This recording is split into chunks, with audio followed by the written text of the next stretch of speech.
1904, Prime Minister Wilfrid Laurier announced, "It is Canada that shall fill the 20th century." He was off by 100 years.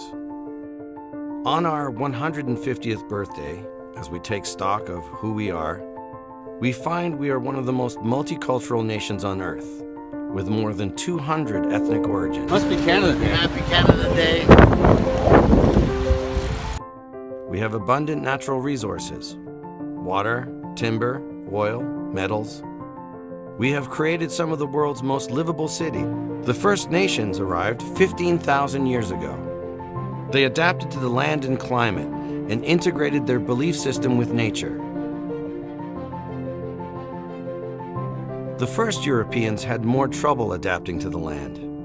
In 1534, Jacques Cartier looked at Newfoundland and said, "I am inclined to believe that this is the land God gave to Cain." In 1759, French and English clashed on the Plains of Abraham.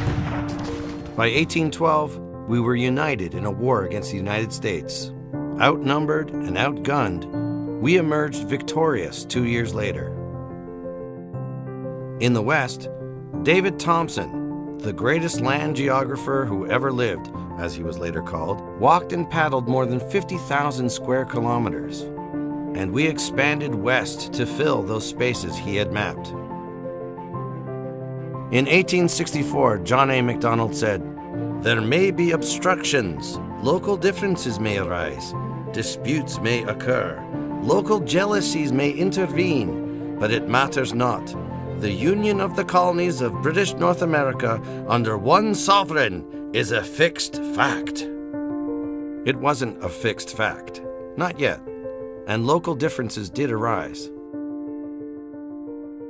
They still do. But on July 1st, 1867, we became a nation. In 1914, we went to war against Germany, following Britain's lead. In April 1917, the Canadian Expeditionary Force assaulted Vimy Ridge in France. It was a proving ground for Canada's troops. The casualties were high, more than 10,000, with 3,600 dead. But the assault was a success. The Canadians had accomplished what the French and British couldn't, and Vimy became a touchstone for Canadian nationalism.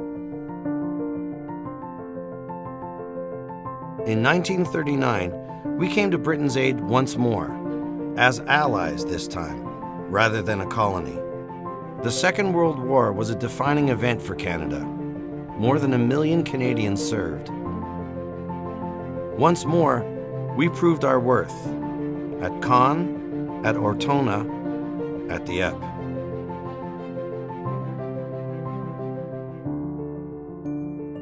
In 1967, we celebrated our centennial, and the world came to Montreal.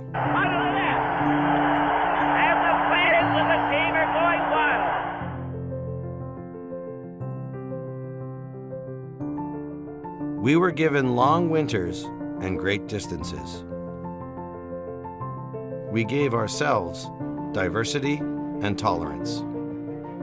We have given the world 22 Nobel Prize winners, the concept of peacekeeping, Captain James T. Kirk, Drake, Alice Munro, Leonard Cohen, and a model of diversity for the 21st century. And as we look at ourselves at the age of 150, we're still young, still growing, and still believe the best is yet to come.